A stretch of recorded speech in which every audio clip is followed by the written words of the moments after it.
Bismillahirrahmanirrahim. Assalamualaikum warahmatullahi ta'ala wabarakatuh. Allahumma sholli ala Sayyidina Muhammad wa ala ali Sayyidina Muhammad. Rabbi rahli sadri wa yassirli amri walul 'uqdatam min lisani yafqali. A'udzubillahi minasyaitonirrajim. Bismillahirrahmanirrahim. Ya ayyuhallazina amanu kutiba alaikumusiyam. Allah Subhanahu wa taala berfirman di surah Al-Baqarah ayat 183 yang artinya tadi, hai orang-orang yang beriman, diwajibkan atas kamu berpuasa sebagaimana yang telah diwajibkan atas orang-orang dahulu agar kamu bertakwa. Dengan ayat tadi. Jadi perintah Allah ini.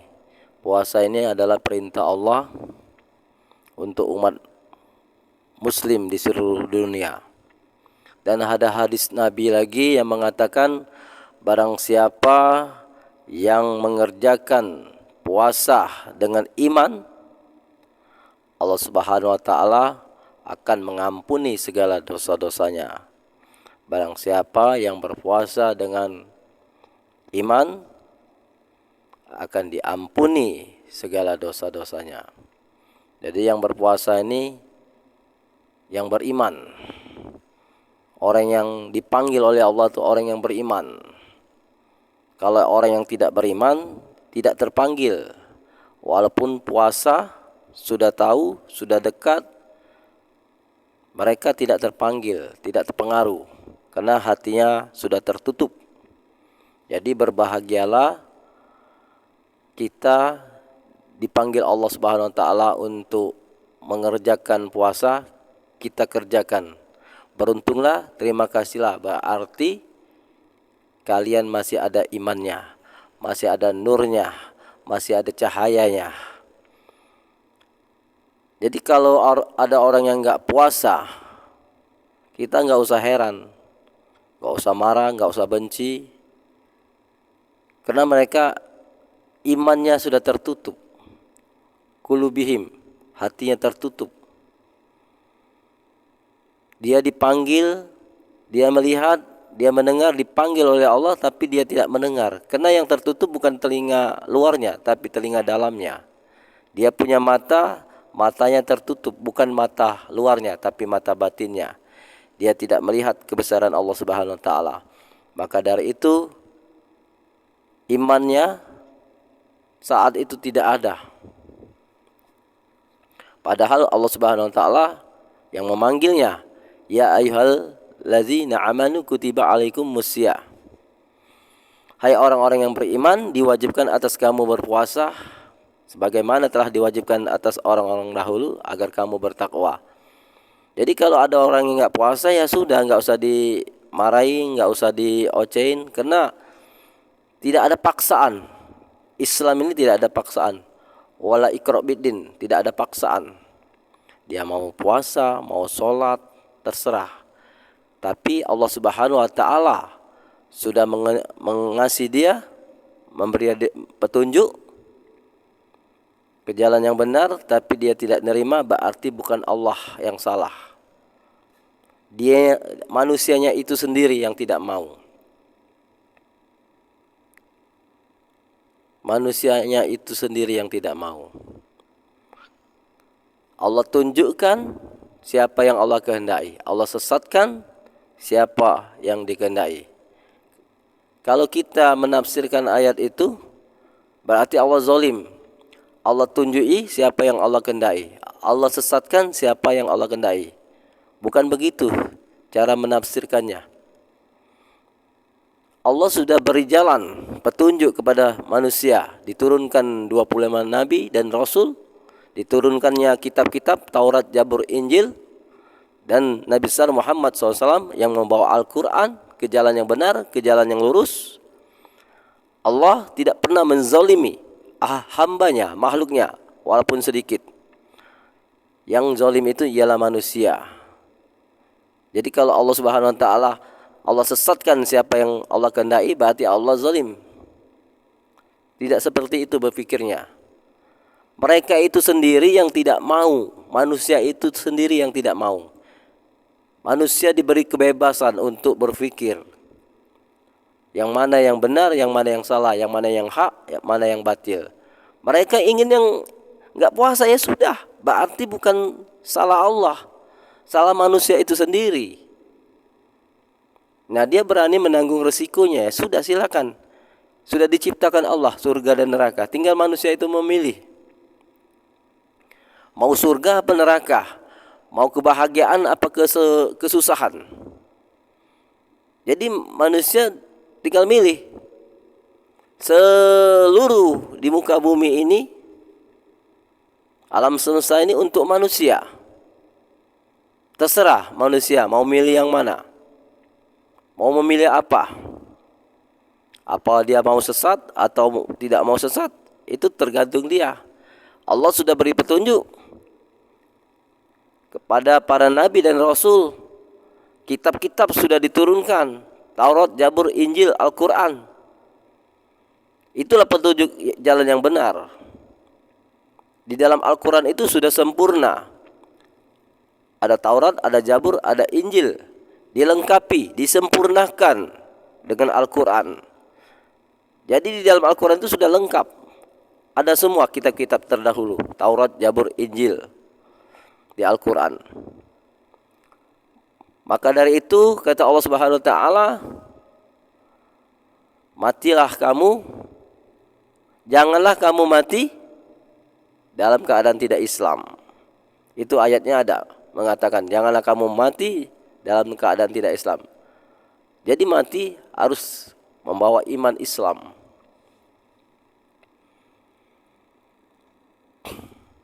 Islam ini bebas, universal, terserah, tidak ada paksaan. Mau sholat, mau puasa, mau ngaji, mau pergi haji, terserah manusia. Tinggal milih mau surga apa neraka, mau bahagia apa sengsara, tergantung manusia. Allah tidak pernah zalim kepada hambanya, walaupun sedikit. Dalam Al-Quran dijelaskan, yang zalim itu manusia itu sendiri. Kebanyakan manusia, kata Allah dalam Al-Quran, kebanyakan tidak bersyukur dengan nikmat-nikmat Allah yang Allah berikan. Maka dari itu, di dalam neraka itu kebanyakan manusia dan jin dan batu. Di dalam neraka itu kebanyakan manusia, jin dan batu. Apa arti batu? Artinya manusia, jin yang hatinya keras, yang tidak mau diatur, yang maunya sekehendak sendiri, tidak mau menurut perintah Allah. Itu di dalam neraka kebanyakan manusia, jin dan batu, bahan bakarnya. Jadi bahan bakar manusia, bahan bakar di neraka itu manusia, jin dan batu. Batu itu artinya istilah, simbol kekerasan hati manusia itu kepada Allah Subhanahu wa taala, membengkang, selalu membengkang. Kebanyakan manusia masuk dalam neraka tidak banyak bersyukur dengan Allah Subhanahu wa taala. Sudah diciptakannya jadi manusia yang sempurna daripada makhluk-makhluk lain. Dibandingkan makhluk-makhluk lain, manusia yang paling sempurna. Ada nafsu, ada akal. Sedangkan yang makhluk-makhluk lain di bawah manusia. Makanya manusia itu dikatakan Allah Subhanahu wa taala di dalam Al-Qur'an khalifah. Pemimpin di muka bumi ini. Pemimpin untuk diri kita, untuk keluarga, dan untuk makhluk di muka bumi ini. Makanya Allah Subhanahu wa taala dibebankan kepada, bukan dibebankan, maksudnya Allah Subhanahu wa taala memilih manusia menjadi khalifah di muka bumi ini. Bukan Allah untuk membebankan manusia, bukan. Tapi Allah Subhanahu wa taala memilih. Karena manusia paling sempurna dibandingkan makhluk-makhluk lain. Kalau malaikat hanya ada akal. Makhluk-makhluk lain seperti hewan, tumbuh-tumbuhan itu enggak ada akalnya, paling insting. Maka dari itu manusia bersyukur diciptakan Allah Subhanahu wa taala jadi manusia. Kalau diciptakannya jadi hewan, jadi tumbuh-tumbuhan, jadi batu, jadi gunung, jadi sungai, jadi laut, bisa. Kun fayakun. Apabila Allah berkata kun fayakun, jadi maka terjadilah. Mau jadi apa? Allah bisa. Karena Allah Maha Pencipta. Ya Khalik, yang Maha menciptakan. Manusia itu bisa diciptakan, Allah berubah-ubah, bisa. Dengan kehendak Allah. Kalau Allah mau menghendaki. Nah, kita jadi manusia bersyukur. Terima kasih kita diciptakan Allah jadi manusia yang bisa melihat, mendengar, ngomong, berjalan, berakal, ya, beristri. Seperti makhluk-makhluk lain tidak ada keistimewaan seperti manusia. Maka dari itu kita bersyukur, terima kasih ya Allah, terima kasih aku jadi manusia. Walaupun hidup miskin, walaupun hidup susah, sengsara, tapi dia manusia, dia kaya. Kalau dia dijadikan Allah Subhanahu wa taala manusia, dia kaya, orang yang paling kaya di dunia ini. Ya. Satu biji mata ini kalau dijual seharga 1 miliar, pasti manusia tidak mau. 2 mata 2 miliar, pasti mereka dibeli tidak mau. Dia mempunyai 2 telinga, 2 tangan, 2 kaki. Kalau seandainya diuangkan, mereka kakinya buntung 1, dibeli 1 triliun kakinya dibeli. Cuma buntung, nggak ada kaki, pasti manusia itu nggak mau. Biarlah dia miskin tapi ada kaki 2. Berarti apa? Manusia ini kaya. Kaya itu bukan uang saja, bukan harta benda yang banyak, pangkat jabatan, kedudukan, tanah yang berhektar-hektar. Itu belum tentu kaya. Belum tentu nanti mati diambil oleh istri dan anak, warisan mereka.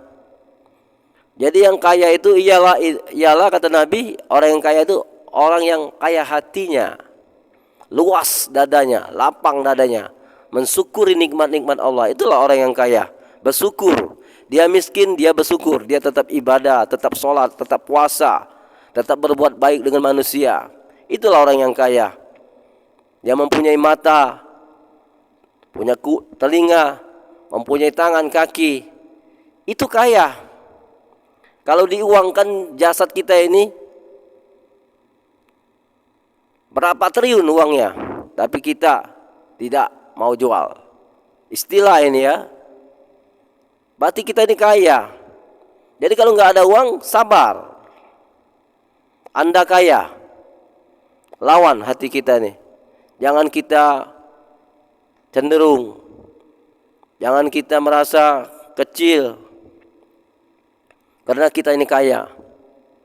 Kaya bukan patokan harta dan benda, tapi kaya ialah kaya hati yang mensyukuri nikmat Allah yang diberikan. Kita bersyukur kita bisa melihat, mendengar, berjalan kaki, walaupun enggak ada kendaraan, kakinya bagus, tangannya bagus. Bersyukur kita. Kita kaya. Jadi untuk melawan hawa nafsu tadi, dengan puasa ini untuk melawan hawa nafsu, untuk meredam ego kita, keakuan kita. Dengan puasa ini kita bukan untuk nahan makan, nahan minum, tidak berhubungan suami istri, tapi dengan puasa ini kita menjadi manusia yang terbaik. Nanti setelah habis puasa menjadi manusia-manusia yang suci, manusia-manusia yang terbaik, fitrah, seperti bayi yang baru dilahirkan, kata Allah Subhanahu wa taala. Suci bersih, tidak ada lagi dosa. Tapi jangan seperti puasanya orang awam, hanya makan, minum, menahan minum, tidak berhubungan suami istri. Itu puasa orang awam. Tingkatkan lagi tahun ini. Puasalah matanya, telinga, kaki, mulut, hati. Mata jangan melihat yang maksiat, telinga jangan mendengar yang maksiat. Perkataan kita yang baik, yang sopan, banyak berzikir dengan Allah, mengingat Allah dengan lidah tadi. Puasalah hakikat, tangan berpuasa tidak memukul, kaki tidak merusak, melangkah-melangkah yang tempat jahat. Dipuasakan, hati dibersihkan, sifat sombong, dengki, iri, ujub, tekabur, ria, menuduh, emosi, amarah. Puasakan batin kita. Jangan puasa jasad. Puasa jasad hanya makan dan minum untuk menghindari itu. Tapi puasa batin untuk melepaskan, meleburkan jasad ini, meleburkan jiwa-jiwa yang kotor, jiwa-jiwa yang amarah. Dengan apa? Dengan belajar ma'rifatullah, mengenal Allah. Gimana caranya kita melebur diri untuk ma'rifatullah? Leburkan diri kita kepada perbuatan-perbuatan Allah, kelakuan-kelakuan Allah. Semua gerik dan diam kita itu adalah af'al Allah, kelakuan Allah. Kita tidak ada daya dan upaya, la haula wala quwata illa billah. Kita lebur. Jadi bersih hati kita, lahir dan batin. Jasad ini kita tidak ada, ruh ini tidak ada, yang ada hanya Allah. Yang ada hanya af'al Allah. Gerak dan diam itu dari Allah Subhanahu wa taala. Maka dari itu orang-orang yang puasa ahli syariat hanya menahan makan dan minum dan berhubungan badan, tapi puasanya orang hakikat, orang yang ma'rifatullah, dia mempuasai jiwanya yang sombong, yang angku, iri, dengki. Untuk membersihkan itu, itulah tadi kita menahan hawa nafsu kita. Hawa nafsu tidak bisa dibuang, tapi hawa nafsu hanya bisa ditekan biar tidak liar. Maka dari itu Allah Subhanahu wa taala perintahkan umat manusia di muka bumi ini untuk berpuasa selama 1 bulan. Selama 11 bulan kita makan, minum, tidur, buat anak dan sebagainya. Untuk 1 bulan kita khususkan untuk Allah Subhanahu wa taala agar hidup kita setiap tahun lebih meningkat dalam ibadah kepada Allah Subhanahu wa taala. Tingkatkanlah puasa kalian dengan ikhlas, dengan ridho. Kita tidak ada daya dan upaya, la haula wala quwata illa billah. Biar keluar dari bulan Ramadan ini kita seperti bayi yang baru dilahirkan, tidak ada dosa dan salah, dan Allah Subhanahu wa taala mengampuni dosa-dosa orang yang berpuasa. Dan manfaat puasa ialah untuk kesehatan lahir dan batin kita, kata Nabi. Puasalah kamu pasti akan sehat, kata Rasulullah. Untuk segi fisik, kita dengan puasa bisa menghilangkan kolesterol, darah tinggi, diabetes, migran, semuanya bisa hilang dengan puasa dengan izin Allah Subhanahu wa taala. Asal pola makannya dijaga.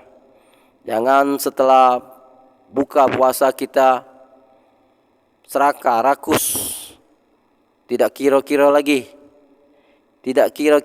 makan itu, sehingga tidak lagi sholat maghrib, mengas,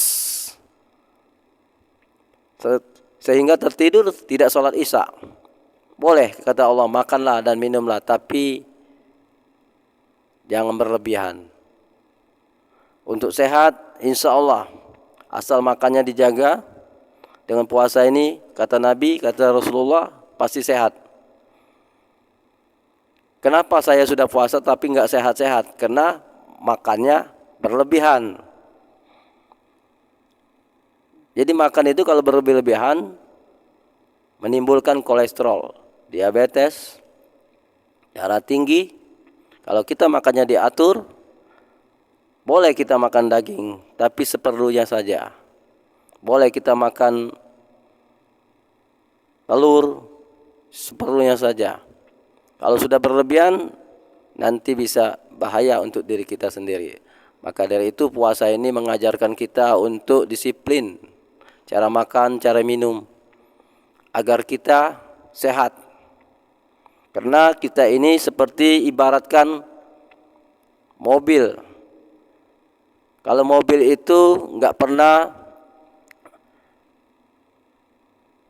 pernah diganti olinya, itu lama-lama mobil itu rusak, hancur. Karena olinya sudah hancur, sudah rusak, sudah kental. Jadi manusia ini kalau dia puasa, dia sama dengan ganti oli. Dibuang darah-darah kotor itu, kolesterol yang kotor, racun-racun yang dalam tubuh itu hancur dengan puasa tadi. Kenapa? Orang yang puasa itu badannya panas. Apabila badannya panas tadi, semua yang lemak-lemak jenuh itu akan hancur, akan meleler. Maka dari itu kita dianjurkan berpuasa, habis berbuka itu jangan makan yang dingin, es, karena beku. Minyak-minyak jenuh tadi yang kita hancurkan di siang hari tadi dengan puasa, dengan minum air es tadi beku, sehingga enggak bisa keluar dari kotoran kita. Kita dianjurkan minum air yang agak hangat kuku, teh manis atau jangan manis nian. Jadi sehingga minyak-minyak jenuh itu akan luntur, kolesterol kita akan menurun, diabetes juga akan menghilang secara perlahan-lahan. Karena diabetes itu kebanyakan gula, yang rusak itu pankreasnya, usus besar, usus kecilnya itu sel-selnya itu sudah rusak. Itulah akibat orang kena diabetes. Yang dibeneri, yang diperbaiki itu adalah pankreasnya. Usus kecil, usus besar itu diperbaiki. Dengan apa? Dengan puasa. Karena dengan puasa tadi, kata para kedokteran, karena kalau kita puasa, itu sel-sel yang mati itu akan hidup kembali dengan puasa tadi. Sel-sel kita ini bukannya sedikit, triliunan. Sel-sel manusia ini triliunan, banyak. Jadi dengan puasa tadi, sel-sel yang mati akan baik, akan sembuh, akan menumbuh kembali.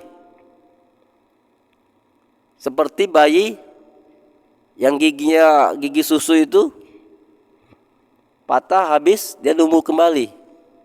Nah itu sel-sel itu, kalau orang yang berpuasa, sel-sel yang di dalam tubuh kita ini awet muda kita. Orang yang berpuasa itu awet muda karena selnya diperbaiki oleh puasa tadi. Akan menimbulkan sel-sel baru. Yang sel-sel mati itu akan terbuang dengan puasa. Maka dari itu perut kita ini ibaratkan mesin produksi untuk makan dan minum. Selama 11 bulan harus stop dulu, harus berhenti dulu. Kalau mobil dijalankan terus, nggak pernah stop, meledak.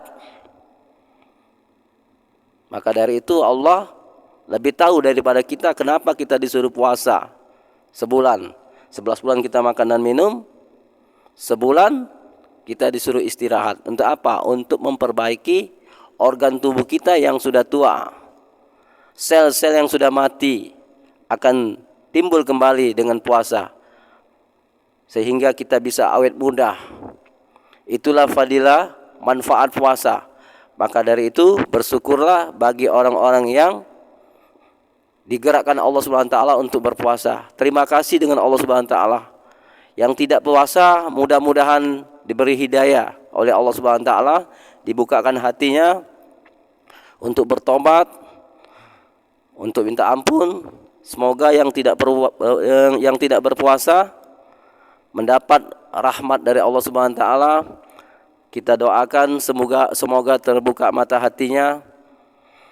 Mumpung ini bulan puasa, bertobatlah yang banyak dosa, yang banyak salah, kembalilah. Tubna ilallah warazaqna ilallah. Bertobatlah kepada Allah dan kembalilah kepada Allah Subhanahu wa taala dengan bersimpu mohon ampun, mohon maaf. Dosa manusia itu semuanya diampunkan oleh Allah Subhanahu wa taala. Kita jangan kecil hati. seluruh dosa manusia diampuni asal manusia itu mau minta ampun kepada Allah Subhanahu wa taala. Karena rahmat Allah Subhanahu wa taala yang dijelaskan oleh Rasulullah, seluruh rahmat itu 100 rahmat yang Allah ciptakan. Yang satu untuk di dunia, yang 99-nya itu untuk di akhirat. Jadi kalau dosa kita setinggi gunung, sebanyak pasir di lautan, Allah Subhanahu wa taala akan mengampuni dosa manusia itu asal manusia itu mengakui kesalahannya, mengakui dosanya. Tidak ada yang tidak diampunkan Allah, diampunkan Allah karena Allah Maha Pengampun, Maha Pemaaf, ya afu. Ampunan Allah seluas langit dan bumi. Kalau dosa kita bisa dihitung mungkin dengan jari. Berapa banyak kita melakukan dosa dari kita mulai akil balik sampai saat ini. Kita bisa ingat semua dosa-dosa kita. Berarti masih terhitung dosa-dosa kita. Tapi rahmat Allah, karunia Allah, ampunan Allah maha besar, maha luas, akan mengampuni dosa-dosa kalian. Maka dari itu jangan kecil hati bagi orang yang pendosa, yang berzina, yang maling, yang membunuh, yang mabuk. Semua yang sudah dilakukannya, bertobatlah kepada Allah Subhanahu wa taala, mohon ampun. Mumpung masih hidup di dunia, masih bisa diperbaiki, perbaikilah. Kalau sudah meninggal dunia, tidak bisa lagi diperbaiki. Tinggal menunggu kiamat. Jadi perjalanan manusia itu di dunia ini seperti musafir untuk apa? Untuk kembali kepada Allah Subhanahu wa taala. Dunia ini adalah tempat singgah sesaat. Setelah itu manusia pindah ke alam barzah, menunggu berapa lama? Menunggu kiamat. Sekarang sudah tahun 2023 sekarang. Berarti orang yang di dalam kubur itu sudah 2023 tahun. Menunggu apa? Menunggu kiamat. Jadi umurnya menunggu itu lebih lama daripada umur di dunia. Umur manusia di dunia hanya berapa tahun? Wallahu alam. Ada yang mungkin 100 tahun, paling kenceng 200, 300 lah. Taruhlah. Ya. Tapi umur di dalam barzah ini sudah 2023 tahun, belum kiamat-kiamat. Kalau dia mendapat nikmat, dia akan bahagia. Tapi kalau dia mendapat siksa, 2000 tahun dia dipukulin oleh malaikat. Nah, kita harus berpikir, hidup di sana lebih lama daripada di dunia. Maka dari itu, jujurlah dalam hidup ini. Jangan sombong, jangan angkuh, jangan dengki. Berbuat baiklah kepada kedua orang tua, kepada tetangga, pada saudara. Agar apa? Agar kita bisa bertakwa. Tattaqun. Itulah manusia-manusia yang insan kamil, yang sempurna. Apabila mereka sudah sempurna, insan kamil menjadi manusia kekasih Allah. Assalamualaikum warahmatullahi ta'ala wabarakatuh. Allahumma salli ala sayyidina Muhammad wa ala sayyidina Muhammad. Astaghfirullahalazim allazi la ilaha illa huwal hayyul qayyum wa atubu ilaihi min jamil ma'asir dzunub. Astaghfirullahalazim allazi la ilaha illa huwal hayyul qayyum wa atubu ilaihi min jamil ma'asir dzunub. Assalamualaikum warahmatullahi ta'ala wabarakatuh.